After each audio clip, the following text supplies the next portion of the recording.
Bienvenidos a esta edición del podcast de EduVirtualis.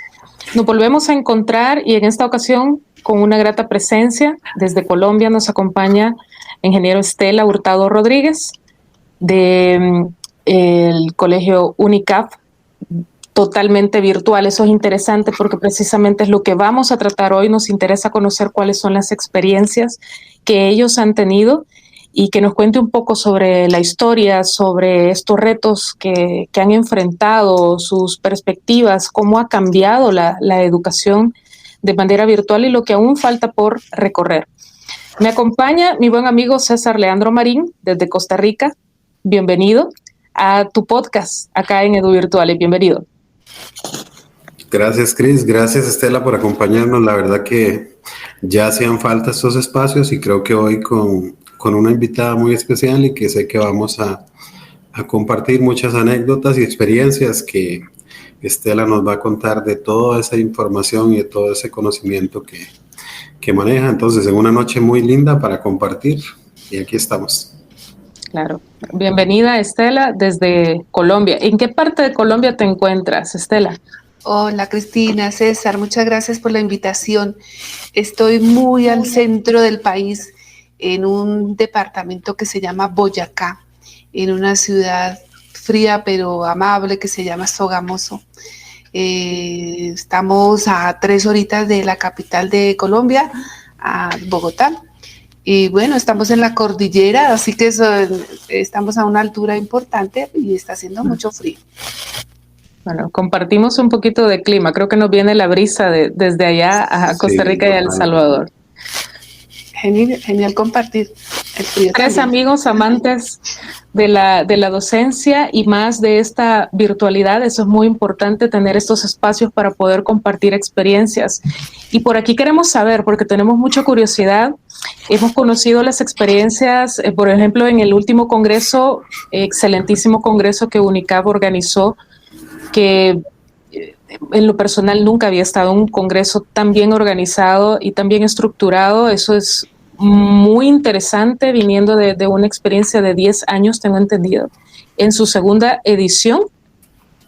Cuéntenos, Estela, cómo nace la idea anticipada de introducirse a la virtualidad, en la educación virtual. Bueno, gracias, Cristina, por la presentación. Sí, en realidad, como dices tú, la virtualidad hasta hace, 25 años en Colombia era eso, algo virtual, algo como que no era tangible, como no era viable. Y sí, estoy trabajando en UNICAP Virtual. Es un colegio de educación escolar virtual que inició efectivamente en el 2001 con una unidad de capacitación, se llamaba así, ¿no? Una unidad de capacitación empresarial en Boyacá, que tenía por objetivo, pues, llegar a diferentes sectores de la población, brindando capacitación. Para esa época, lo que más se conocía en Colombia, pues, era la educación a distancia, que es muy diferente, asistida con libros, con folletos, con reuniones semipresenciales o presenciales los fines de semana, y poco a poco pues se fue evolucionando hacia lo que es virtualidad propiamente dicha. Después aparece algo que digamos que fue el motor del colegio y es una necesidad de muchas familias con chicos deportistas de alto rendimiento. Los chicos de alto rendimiento en educación presencial tenían la dificultad de que o atendían su proyecto de vida como deportista o su colegio. Entonces se veían en esa dificultad y muchos pues preferían su deporte porque pues era algo, el sueño como de la familia, el sueño de los chicos. Y de allí nace, digamos, la familia que creó UNICAP, de hijos de deportistas de alto rendimiento. Dijeron, no, hay que hacer algo porque nuestros hijos no son los únicos. En el país muchos muchachos son deportistas, así no sea de alto rendimiento, pero su pasión es el deporte. Entonces ahí nació UNICAP, como una alternativa educativa para los chicos y chicas que querían ser deportistas de alto rendimiento. Y un grupo de profesionales muy inquietos pues se dio la tarea de generar esos primeros pasos, esos primeros modelos pedagógicos que trataran de dar una flexibilidad a las familias para que pudieran seguir con sus sueños, pero también que atendieran sus estudios, porque pues querían de todas formas, era su sueño. Poco a poco ya, digamos, este grupo de profesionales generó un modelo pedagógico ya más consistente. Prácticamente en el año 2007 se empezó a dar más solidez al modelo pedagógico. El modelo pedagógico toma un nombre muy característico y basado en 3 corrientes importantes que son pues la problematizadora, o sea, el modelo pedagógico parte de los problemas. También pues hay una corriente conceptual y una corriente constructivista. De ahí que también el modelo se utilice como plataforma Moodle, porque Moodle tiene como base el constructivismo. Muchos deportistas se fueron uniendo al colegio porque veían en esta alternativa educativa pues una posibilidad de cumplir sus 2 sueños, el de ser deportista y el de ser también estudiante y terminar sus estudios. Pero se fueron uniendo otras familias. Por ejemplo, artistas, los chicos que son artistas, los chicos que tienen esa pasión por la música, por la pintura, que buscan también esos espacios de concentración personal y que realmente también veían esa opción de educación, pues también fueron llegando allí. Pero también habían familias, encontramos que habían familias que viajaban mucho por razones laborales o por diferentes circunstancias.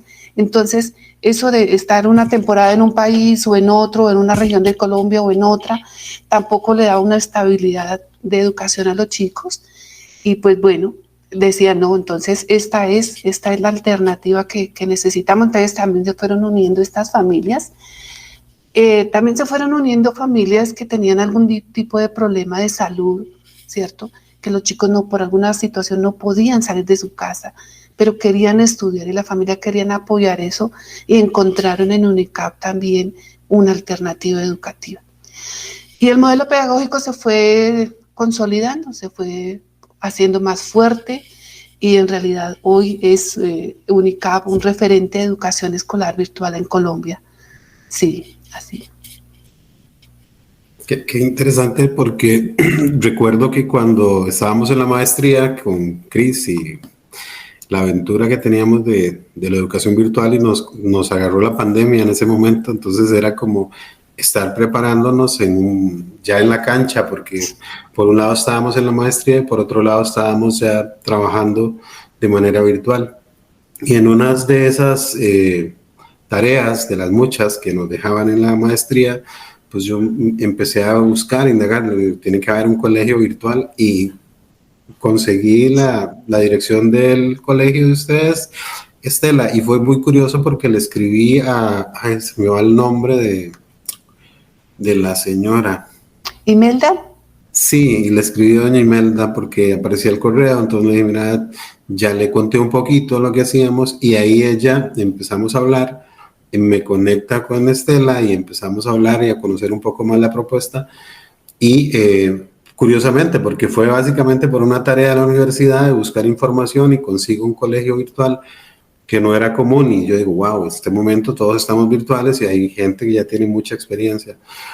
No sé, tengo una interrogante. ¿Qué tanto ese camino que habían recorrido les sirvió de plataforma a ustedes y a otros cercanos a ustedes en este tiempo de pandemia? Porque creo que tenían ya mucha experiencia acumulada en el tema, y eso lo he palpado en este tiempo que hemos estado en contacto. Sí, pues efectivamente la pandemia le cambió la vida a todo el mundo, pero en realidad nosotros que estábamos dentro de la virtualidad, pues digámoslo de alguna manera, no nos afectó tanto, porque lo sabíamos hacer, ¿cierto? O sea, no era llevar el salón de clases a las familias. Nosotros tenemos un diseño totalmente diferente, no es lo mismo. De hecho, en el colegio no se dictan clases, nos manejamos con un diseño basado en un modelo que se llama ADI, A de análisis, D de diseño, la otra D es de desarrollo, implementación y de evaluación. Entonces, los maestros mediadores, no, nosotros no somos profesores, nos llamamos maestros mediadores, lo que hacemos es eso, mediar entre el conocimiento y la didáctica del aprendizaje, no la didáctica de la enseñanza, sino la didáctica del aprendizaje de los chicos. Y ellos, con los recursos que tienen en su entorno, que son muchísimos y valiosísimos, pues ellos se desenvuelven muy bien. Entonces, volviendo al tema, claro, la pandemia a muchos los tomó de sorpresa, a nosotros no tanto. Y de hecho después muchas familias nos llamaban porque querían esa ayuda, ¿sí? Porque los primeros días de pandemia como que esperemos a ver si pasa todo esto, ¿será que no se acaba? Y lo que uno iba viendo era que iba aumentando el problema y aumentando y aumentando. Y las familias desesperadas y los profesores presenciales desesperados. Y hasta ofrecimos un diplomado, dijimos, no, el que quiera venga aquí, que nosotros lo capacitamos, porque no era lo mismo, es que no es lo mismo realmente trasladar al salón de clases a la casa, no es lo mismo, en Unicap es otra cosa, hay una plataforma con un diseño especial. Entonces nos pusimos la tarea también de ofrecer capacitación, el que necesite venga, y bueno, eso fue toda una lucha para que también se entendiera que la virtualidad no es tan sencilla. De hecho, necesita toda una estructura y los profesores, el 100% fuimos educados en presencialidad.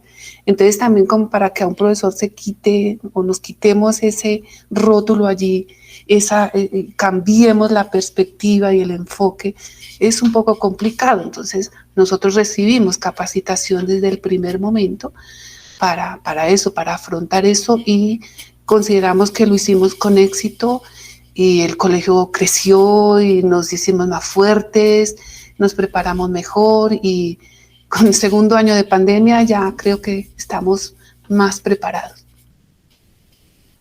Eso me parece interesante. De lo que conversamos hay dos cosas que me llaman la atención. La primera es justamente a través del conectivismo, cómo la línea de docentes en Latinoamérica se puede unir para lograr cosas maravillosas y para incrementar el conocimiento que se tiene. Y la otra cuestión es cuando ustedes dicen, no nos agarra fuera de guardia, nosotros estábamos preparados, pero también ustedes tuvieron la voluntad de compartir el conocimiento a otros docentes. Y esa parte humana también, que en algún momento se llega a considerar que en la virtualidad se pierde, inicia por la voluntad de que el docente comparta lo que sabe con otros colegas. Creo que esa es una de las experiencias más interesantes que nos deja Unicap. Y hablando de todo este proceso de la virtualización y el modelo que nos comentas, Estela, ¿qué consideras que son los retos que tiene Unicap ahora? Porque entraron en un proceso de sorpresa en la que todo el mundo se vio inmersa.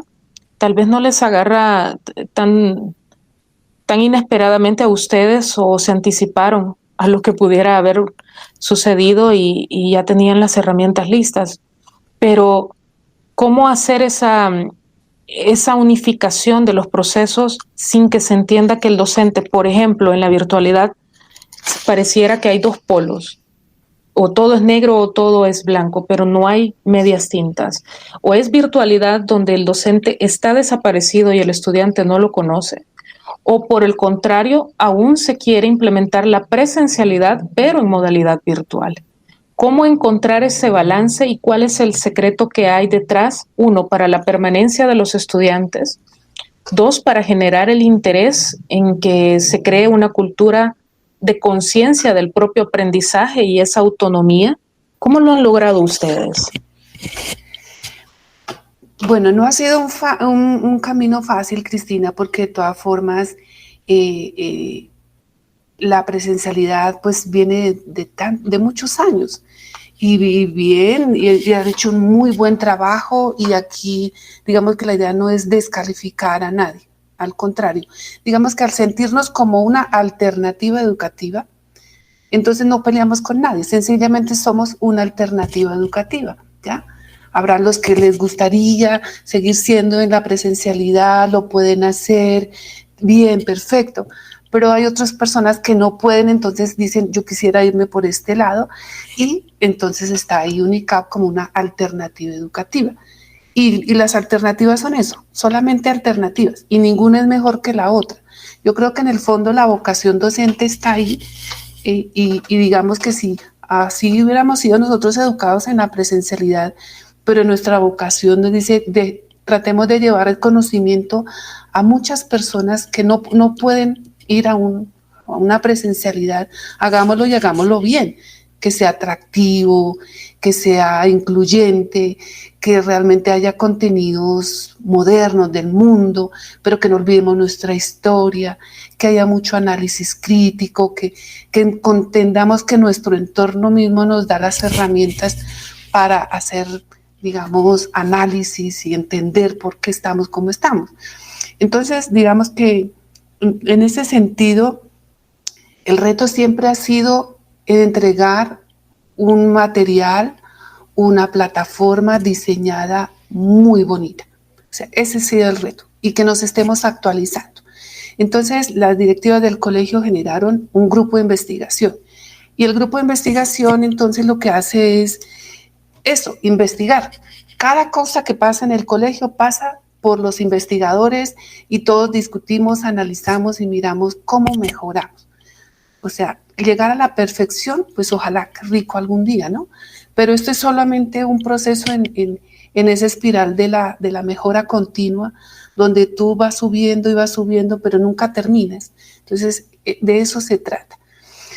¿Cómo mantener la atención de nuestros chicos y chicas? Yo creo que ellos se sienten más motivados es por la flexibilidad que ofrece el colegio, porque no hay un horario estricto. O sea, los chicos son los que ponen su horario, los chicos son los que deciden en qué momento del día entran a la plataforma, en qué momento desarrollan sus actividades y de qué manera la presentan, porque no es tampoco una camisa de fuerza decir una actividad se entrega por escrito. No, ellos pueden de pronto decir, yo grabo un video donde estoy haciendo el proceso de reciclaje en mi casa y lo explico para mi clase de química. Entonces, pues, listo, eso es válido, es válido. Y también hay chicos, los que son artistas, que por medio de un dibujo también exponen qué es el consumismo, por ejemplo, y no escriben ni hablan, hacen un dibujo. Entonces los chicos se sienten muy motivados porque hay una libertad que les permite a ellos ser autónomos, autodidactas, poder expresarse libremente, y que no hay alguien allí que le diga eso está mal. No, al contrario, todo está bien. Nada restrictivo. Nada de restrictivo. Entonces, yo creo que esa es la manera de mantenerlos ahí a ellos atentos. Y funciona muy bien, porque yo ya quiero regresar y estudiar con UNICAP. Hubiese sido muy interesante aprender de esa manera. También me llevo un aprendizaje, por ejemplo, para saber cómo implementar ciertas cosas en mi práctica docente. Aquí es donde me surge una pregunta. ¿Cómo hacen entonces con las evaluaciones? ¿Cómo diseñan las evaluaciones? La plataforma de UNICAP se maneja como una secuencia didáctica, ¿no? Que la da desde una pregunta que aparece ahí, es esa parte problematizadora del modelo, ¿no? Por cómo es posible, cómo crees tú que puedes aplicar la química a tu entorno, a tu vida, ¿sí? ¿De qué manera influye? Y luego en la secuencia didáctica va lo que sé, interpreto, propongo, compruebo y aplico. Entonces, esa secuencia le da al chico la manera, o sea, y se le dan unas herramientas, ¿ya? Unas herramientas, y ellos poco a poco van descubriendo cosas y las van atando a su vida personal.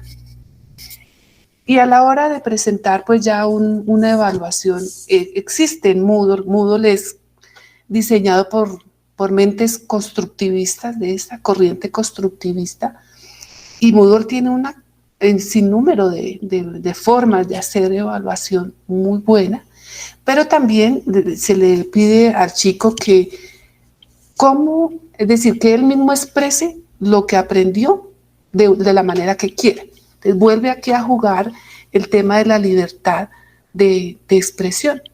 Hay quienes realmente hacen unos trabajos escritos fantásticos, fantásticos. Hay los que dibujan, es que cada dibujo que uno mira y dice, mire, esto es lo que él cree que es el concepto de tal cosa y lo expresa en un dibujo, eso es maravilloso. Hay familias que con toda la familia se reúnen y hacen la actividad. Si era, por ejemplo, mirar el tema del medio ambiente, cómo se está dañando, la misma familia genera la actividad, la graba en un video y no la envía. Entonces, esa es una manera, ¿no?, de poder evaluar. Y de hecho, las actividades evaluativas que están interactivas en la plataforma, pues también le permiten al chico hacer un seguimiento. Creo, Estela, que es importantísimo también la parte de socialización. A veces es una de las, yo personalmente creo que la virtualidad tiene una serie de formas también de acercar a las personas. La gente no le ve muchas veces, o más bien le cuestiona la virtualidad el hecho de que no podemos estar físicamente o conectarnos como se hace en un colegio tradicional. Entonces, ¿cómo logran ustedes crear comunidad, digamos, más allá de la virtualidad? ¿Hay espacios de encuentro? ¿Hay alguna forma o cómo funciona? Porque es quizás yo no diría detractores, de la gente que tal vez cuestiona más las ideas que tienen que ver con la virtualidad, ese espacio de socialización. Y me causa curiosidad porque a veces uno le dice, bueno, ¿cuántos amigos tengo yo, digamos, presencialmente? ¿Cuántos necesito para poder desarrollarme? Yo creo que al final termina siendo también una forma de cómo desvirtuar procesos que realmente tienen un significado importantísimo. Pero esa parte, ¿cómo la compensan? ¿Cómo la trabajan? Bueno, te lo voy a explicar de 3 maneras. La primera es que necesariamente los chicos que llegan a UNICAP demuestran que tienen una actividad extracurricular que atender. O son deportistas, o tienen un proyecto de vida en las artes, en las ciencias, muchos son investigadores, y eso como tal ya es muy bueno porque es casi un proyecto de vida, ¿ya?, que les permite, digamos, tener contacto social con otras personas de su núcleo deportivo o de su núcleo artístico o de su núcleo de investigación, ¿ya? Entonces, eso es bueno, es una parte. Por otra parte está el tema de los tiempos que un chico puede tener en plataforma. La plataforma está tan bien diseñada que realmente necesitan 2, 3 horas por día, ¿ya?, para que los chicos puedan realmente ocuparse de sus otras actividades. También los chicos, si por ejemplo, César, se enferma, nadie enfermo quiere ir a clase o nada, ni trabajar, entonces, listo, en UNICAP no pasa nada, es decir, tienes derecho a enfermarte. Quiero decir, si no puedes asistir una semana, no pasa nada, ni te van a poner fallas, ni nada de eso, no. Sencillamente retomas cuando te sientas mejor, ¿ya? Y las actividades las puedes hacer cuando puedas, eso no hay nada estricto. En el calendario académico, por ejemplo, si el periodo académico es de 2 meses, en UNICAP es de 4 meses, excepto el último periodo. Y uno en 4 meses puede desarrollar unas muy buenas actividades, en realidad las puede hacer. No son nada del otro mundo, son buenas. Y la tercera situación, César, es que, digamos, la socialización es una responsabilidad de la familia, no del colegio. Es decir, y hemos visto que las familias tienen relaciones sociales de más calidad, porque como que buscan sus núcleos de amigos que les satisface, que son como más afines a sus personalidades, a sus actividades. Entonces, nosotros no vemos ningún problema con el tema de la socialización. Es decir, y de todas formas, cuando el chico necesita una tutoría, alguna asistencia académica, pues tiene todo el espacio para hablar con su director de grado, con sus tutores, hacer videollamadas, se hacen reuniones virtuales, por ejemplo, con varios chicos, entre ellos a veces se hacen algunos trabajos colaborativos, que eso es muy bueno y enriquecedor. Entonces, la niña que está en Dubái, por ejemplo, ella hace unas actividades allá, pero se conecta con la niña que está ahorita en Venezuela. Entonces, intercambian y luego presentan una serie de conclusiones. Parece que es muy enriquecedor, pero entendiendo que la socialización es primero una responsabilidad de la familia y segundo, que el colegio sí da esos espacios y tercero, que realmente se hacen amigos y conocidos de mejor calidad. Sí, y muy, muy interesante. Yo creo que de lo que uno ha logrado experimentar en este proceso que estuvimos, por ejemplo, en virtuales la mayor parte del año y más del año, era esa necesidad que los chicos planteaban. Ahora que volvimos, de alguna otra manera también hay sectores que sí extrañan esa virtualidad porque da esas ventajas que ustedes como escuela, como institución han ido desarrollando, la posibilidad de que el estudiante pueda avanzar a su ritmo, que pueda organizar su tiempo, que pueda combinar sus actividades deportivas o artísticas con la educación. Y creo que es un modelo muy, muy interesante a seguir. Yo me di a la tarea también de tratar de buscar otras opciones. No son tantas. Yo no sé si en Colombia han tenido ustedes la posibilidad de indagar si hay más opciones o en Latinoamérica que otros colegios, pero no es tan fácil y creo que ustedes tienen un amplio recorrido. Hay opciones que han ustedes visualizado, como también gente que ha querido incursionar más o menos siguiendo la idea de lo que ustedes desarrollan. Sí, sí, César, sí, a estos momentos, al día de hoy, ya hay varios colegios de virtuales o algo mixto, o sí, muy bien, muy bien. Creo que, digamos, la idea también es hacer como una unión, demostrar realmente, porque en este momento lo que también se trata es de demostrarle al Ministerio de Educación que la educación virtual es de calidad, que esto ya estamos pues llegando a un punto donde ya no es una elección, es casi una obligación dar esa opción a la comunidad de la virtualidad, que sí también están desnudas otras brechas que abrió la virtualidad, eso es innegable. No es lo mismo digamos, estar en una ciudad que tiene conectividad, que tiene recursos, a estar en ciertas regiones del país que históricamente ha sido abandonadas y realmente muy mal, con recursos pésimos. Entonces, por supuesto, esa brecha fue mucho más evidente ahora. Sí.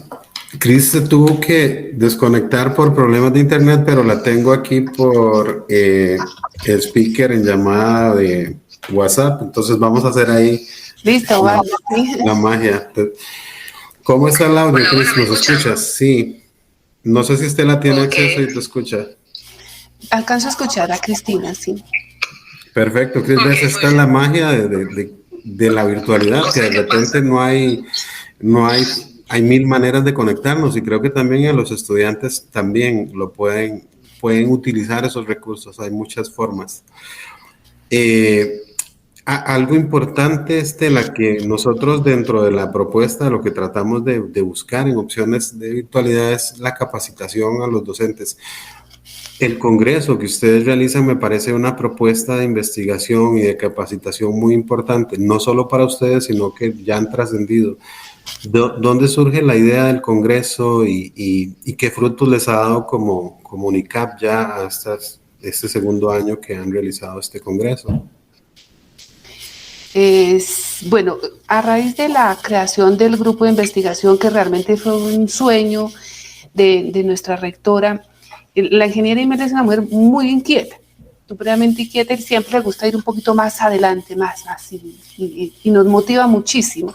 Entonces, si hay algo valiosísimo en UNICAP, es que ella motiva mucho y respeta muchísimo el trabajo de los docentes. Entonces, todos nos sentimos absolutamente felices de estar allí.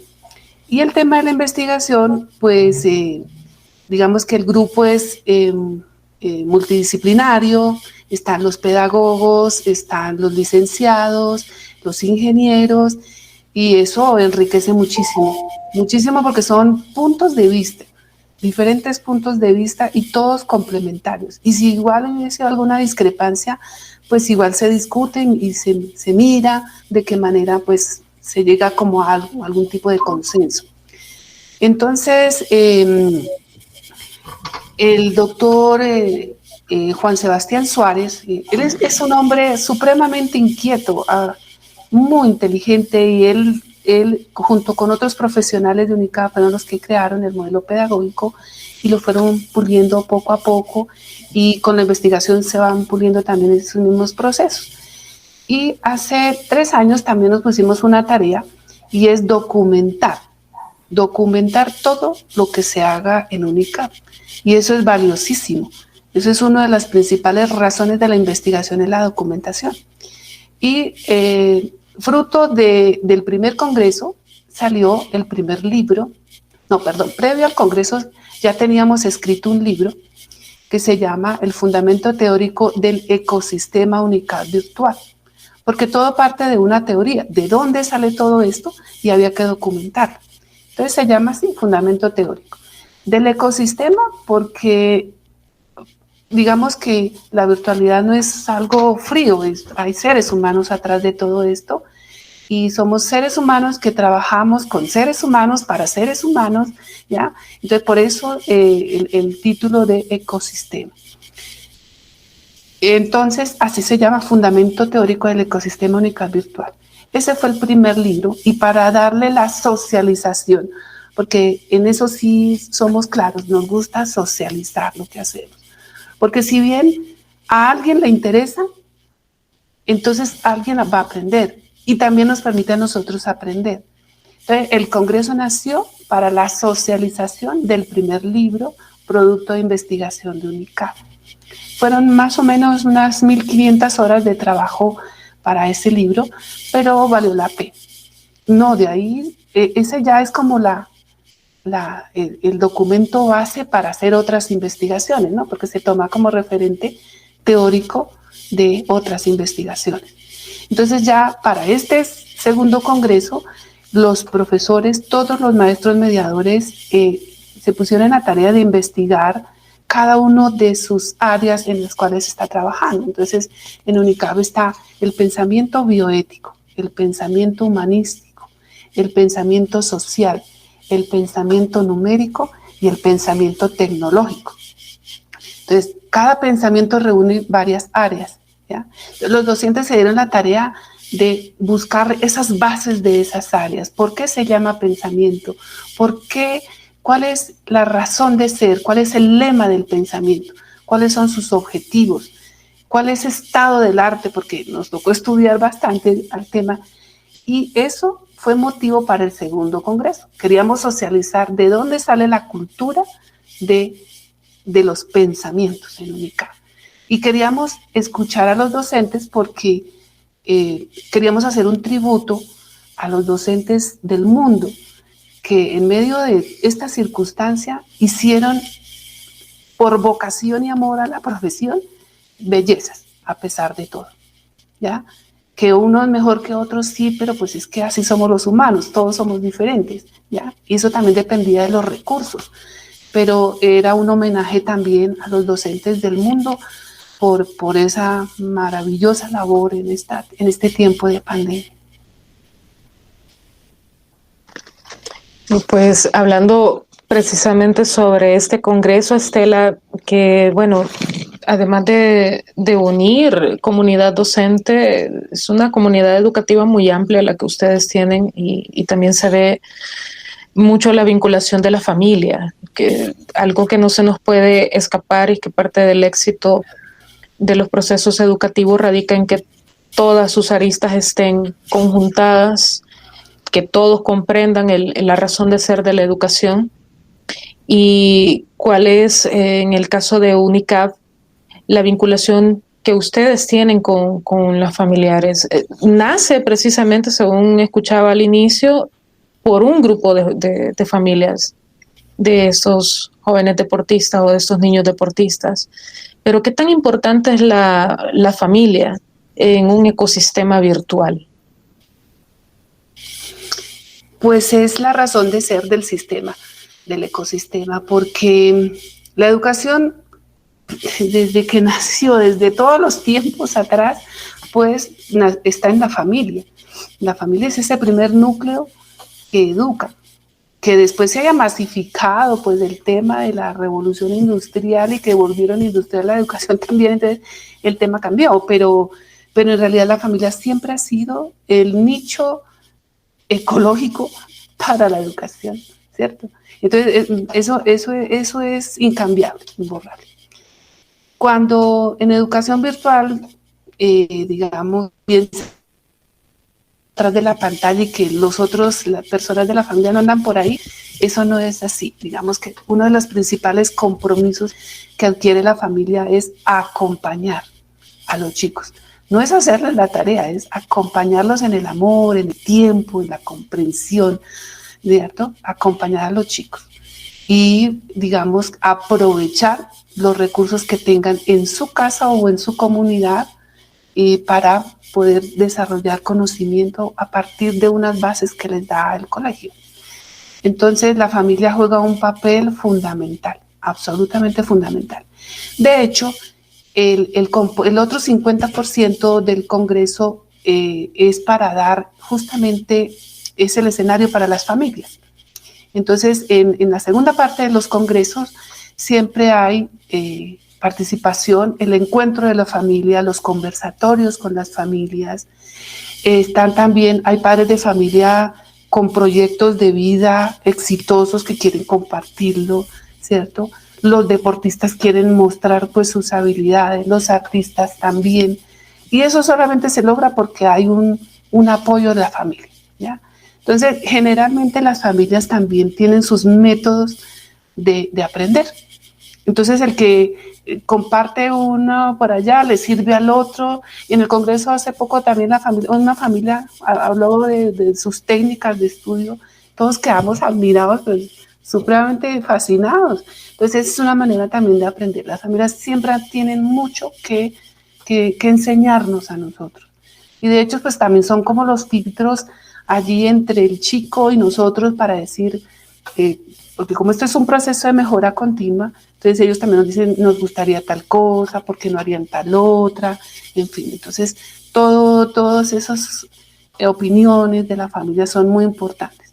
Y no solamente, digamos, los más cercanos, papá y mamá, generalmente se involucran los hermanos, los abuelos, los vecinos, eso se involucra todo el mundo en estos procesos, porque uno ve, por ejemplo, en un video que si tienen que dramatizar algo, eso están todos ahí, hasta las mascotas están incluidas. Entonces, es muy importante la familia.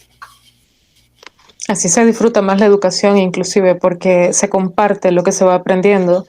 Yo creo que parte de la interacción que se da cuando uno es pequeño es que uno llega a casa y los padres siempre le preguntan cómo te fue, qué aprendiste, y ya uno socializa. Quizá con el pasar del tiempo, las generaciones, independientemente de qué país nos encontremos, ha sufrido ciertas modificaciones estos núcleos familiares, sea por el exceso en el horario laboral, por, digamos, hogares uniparentales, etcétera. Entonces, esto en algún punto viene a complicar el proceso educativo, pero sí es necesario que como sociedades volvamos a retomar el pilar. Y el pilar no solo es el estudiante solo en su proceso, sino que de verdad logre su independencia, que de verdad se sienta pleno estudiando, que le guste, que lo disfrute, que sea una experiencia inolvidable y que también en el ámbito administrativo inclusive, porque no solo es el plano docente, me imagino que una de las cuestiones que ustedes han desarrollado muy bien es esa sincronía entre las partes administrativas, la familia, los estudiantes, los docentes, es decir, toda la comunidad educativa. Y eso es algo que nos deja muchas enseñanzas en esta plática. Es algo con lo que todos los docentes tendríamos que sentirnos identificados y, por supuesto, colaborar a poder socializar, a poder llevar este aprendizaje mucho más allá y acercar esa autorrealización del ser humano. Es cierto, Cristina, es cierto, tienes toda la razón. Digamos, atrás de todo esto hay seres humanos, esto no es algo frío, esto es algo muy bonito. Vendrán más alternativas, yo no sé, pero es una alternativa educativa. Y las familias curiosas, por lo general, siempre están ahí como aprender más, cómo mejoramos. Ellos mismos se implementan rutinas, ellos mismos implementan, digamos, no sé, son tan creativos ellos, que es fascinante además cuando ellos comparten todas esas experiencias. Y por parte del colegio nosotros tenemos un grupo de profesionales de psicología que siempre están ahí, siempre, tanto para los docentes, pero ante todo para las familias. Ellas, los psicólogos, las psicólogas y el psicólogo están ahí pendientes absolutamente de todo, porque digamos ahora con el virus, pues si tuvieron el virus, pues uno no espera pues que vayan a la par con los otros, porque eso les afectó muy duro. Hay familias que perdieron a sus seres queridos, eso afecta mucho. Entonces están ahí las psicólogas también, escuchando, atendiendo, mirando de qué manera. Muchas familias perdieron sus empleos, y eso en sus hijitos se vio reflejado, y los chicos, uno veía la tristeza también de ellos, y escribiéndole a uno, profe, mire, es que estoy muy triste, mi papá se quedó sin trabajo, y pues uno resulta siendo también ahí un amigo, o al menos escuchar. Quizá no le resuelve el problema, pero sí hay seres humanos allí que estamos a la orden siempre, ¿sí? Riquísimo y súper interesante escuchar todas las enseñanzas que ustedes nos cuentan a través de la virtualidad. Y podríamos pasar horas de horas escuchando toda esa información, pero sé que para Estela ya son las 10:14. Casi 10:15. Entonces no queremos robarle mucho tiempo, queremos agradecerte montones, porque creo que esto es uno de muchos encuentros, ojalá que podamos tener y que podamos compartir muchas informaciones. Y sé que mucha gente que va a tener acceso a este podcast va a tener la posibilidad de conocer una alternativa en Latinoamérica que para mí tiene un desarrollo increíble en el tema de virtualidad. Y nosotros que estamos empezando en el tema de virtualidad y que queremos expandir y conocer más, pues ustedes son un aliado estratégico, y sobre todo Estela, que está invitada a venirse a Centroamérica y empezar a crear también desde la virtualidad muchas cosas. Entonces agradecerte montones.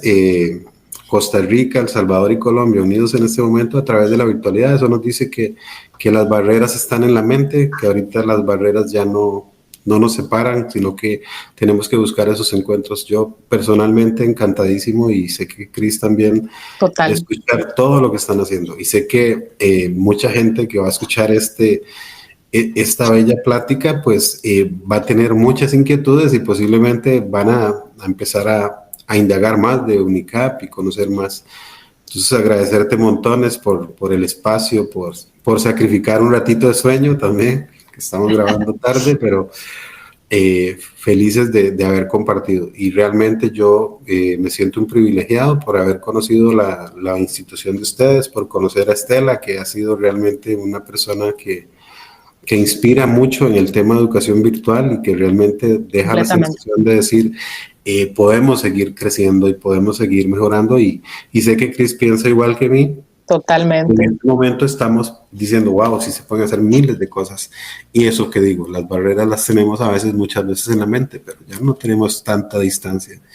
Habrá momentos para compartir físicamente, pero creo que la virtualidad nos está dando este bello y rico espacio. Entonces agradecerle un montón. Así es. Ay, César, qué palabras tan bonitas, y para mí no es ningún sacrificio.